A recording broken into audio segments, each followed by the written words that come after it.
I am worthless.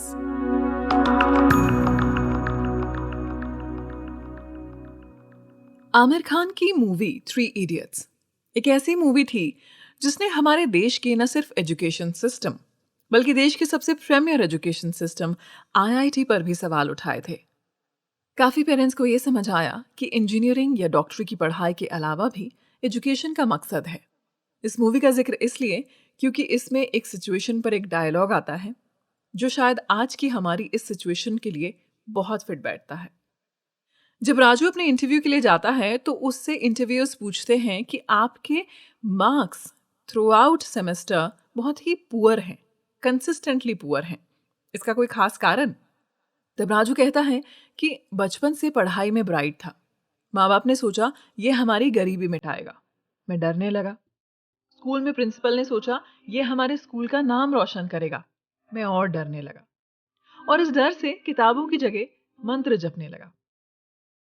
Can expectations really kill someone?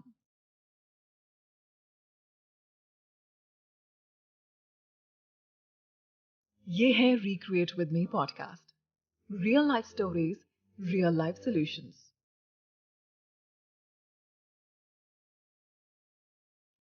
Shubham US की Boston university से PG कर रहा था।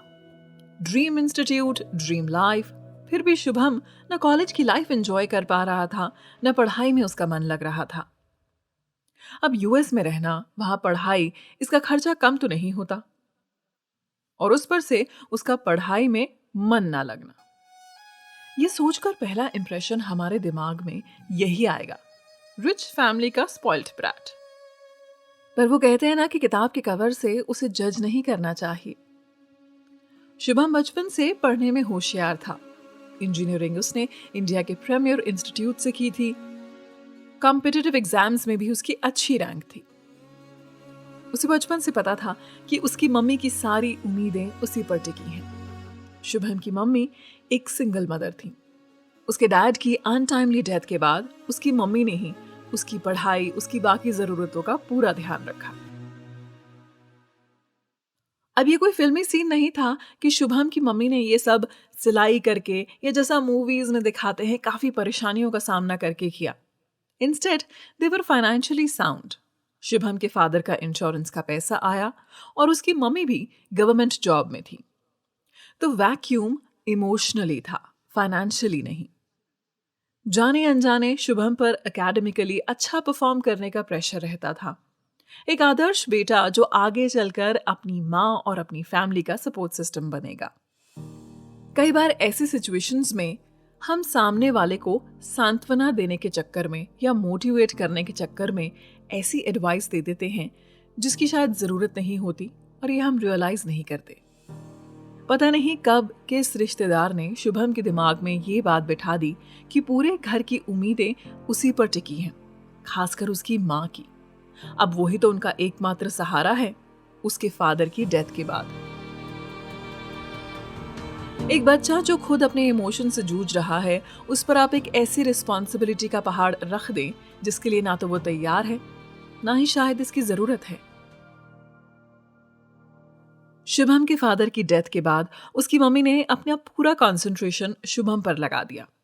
अब जैसे शुभम को पढ़ाना, उसका करियर बनाना ही उनकी जिंदगी का अल्टीमेट गोल था। यूएस में एडमिशन, वहां रहने का खर्चा कम नहीं होता। शुभम की मम्मी ने अपनी पूरी सेविंग्स और एंसेस्ट्रल प्रॉपर्टी भी इसमें लगा दी। Over the period of time Shubham को लगने लगा कि व्हाट इफ वो आगे कुछ नहीं कर पाया, व्हाट इफ उसे ये करना ही नहीं है। सबकी एक्सपेक्टेशंस उसे प्रेशर लगने लगी। ये व्हाट इफ थॉट उसे वो सब करने से रोक रहा था जिन्हें करने का कैलिबर उसमें था। इस सिचुएशन में शुभम की मम्मी का पहलू तो किसी ने जानने की कोशिश ही नहीं की। क्योंकि वो एक विडो सिंगल मदर थी, हम अक्सर ये अज्यूम कर लेते हैं कि उन्होंने ही इमोशनली शुभम पर प्रेशर बनाया होगा। पर क्या वाकई में ऐसा था? कहानी के इस हिस्से में शुभम की मम्मी ने कभी वर्बली शुभम पर अपनी एक्सपेक्टेशन नहीं जाहिर की। फिर बिना कुछ कहे शुभम क्यों प्रेशर्ड फील कर रहा था? वहां यूएस में शुभम इसी एम आई वर्थलेस की फीलिंग से स्ट्रगल कर रहा था। ऐसे में अक्सर लोग खुद में सिर्फ कमियां ढूंढते हैं, हमेशा अपनी गलतियों को याद करते हैं, पास्ट में जीने लगते हैं और फ्यूचर से दूर भागने लगते हैं। आइए जानते हैं हमारी फ्लाइंग पेपर साइकोलॉजिस्ट और थेरेपिस्ट भूमि दवे से कैसे बाहर निकला जाए इस सिचुएशन से।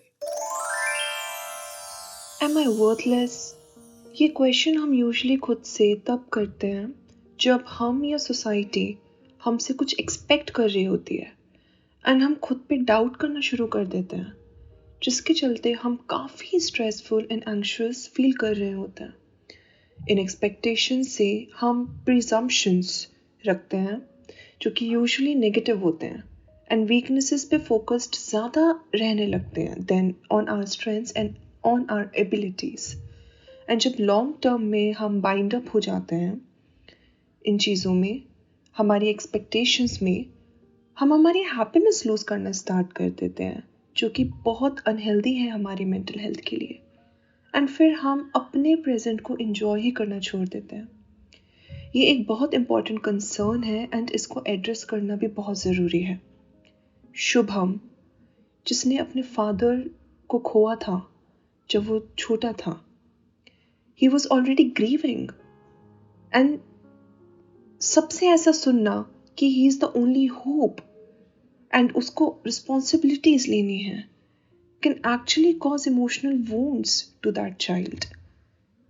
हम emotional wounds को usually ignore करते हैं, पर वो हमारी लाइफ का पार्ट बन जाता है।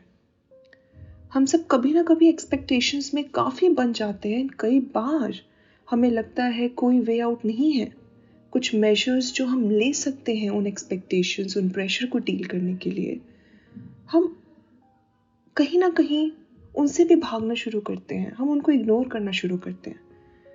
But it is very important कि जब हमें समझ में आए कि देयर इज़ समथिंग जिस पे हमें काम करना है ताकि हम अपनी मेंटल वेलबींग को इम्प्रूव कर सकें एंड चीज़ों को एक बेटर विजन के साथ देख सकें, तो हमें उसको प्रैक्टिस में लेकर आना इज़ सो इम्पॉर्टेंट।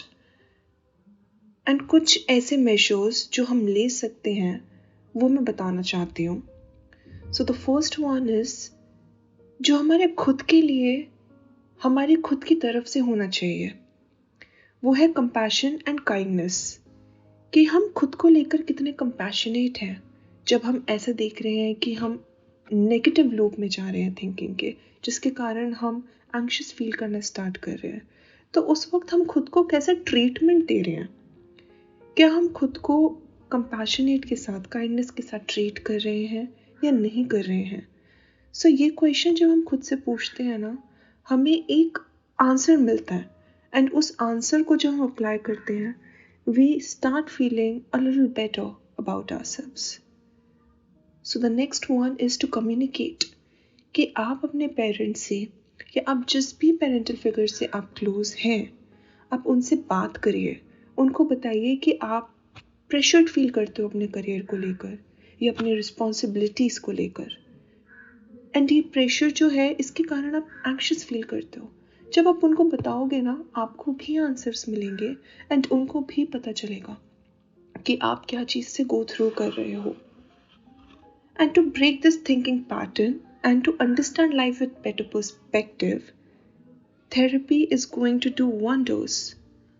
आप थेरेपिस्ट से आप बन के रह सकते हो, can be who you are, and आप शेयर कर सकते हो बहुत फ्रीली जो भी आपके माइंड में है।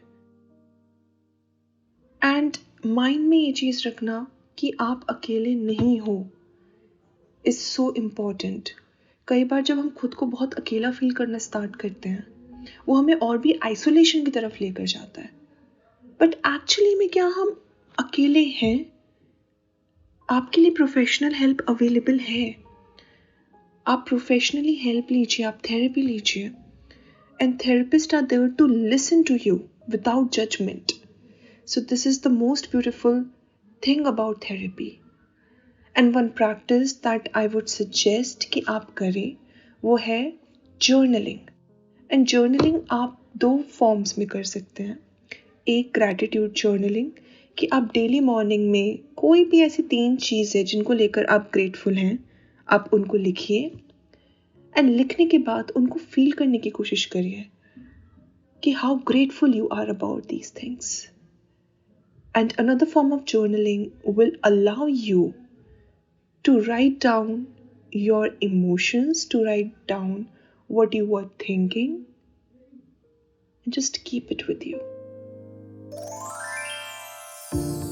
फ्लाइंग पेपर एक ऐसी वर्चुअल फैसिलिटी जिससे आप एक अच्छे साइकोलॉजिस्ट या थेरेपिस्ट से अपने लिए सेशन बुक कर सकते हैं. ईमेल आईडी डिस्क्रिप्शन में ऐड कर दिया है. ये है रिक्रिएट विद मी पॉडकास्ट. अगर आपकी भी ऐसी कोई सिचुएशन है जिसका चाहते आप सोल्यूशन है तो आप मुझे डीएम कर सकते हैं या फिर डिस्क्रिप्शन में दिए गए मेल आईडी पर शेयर कर सकते हैं.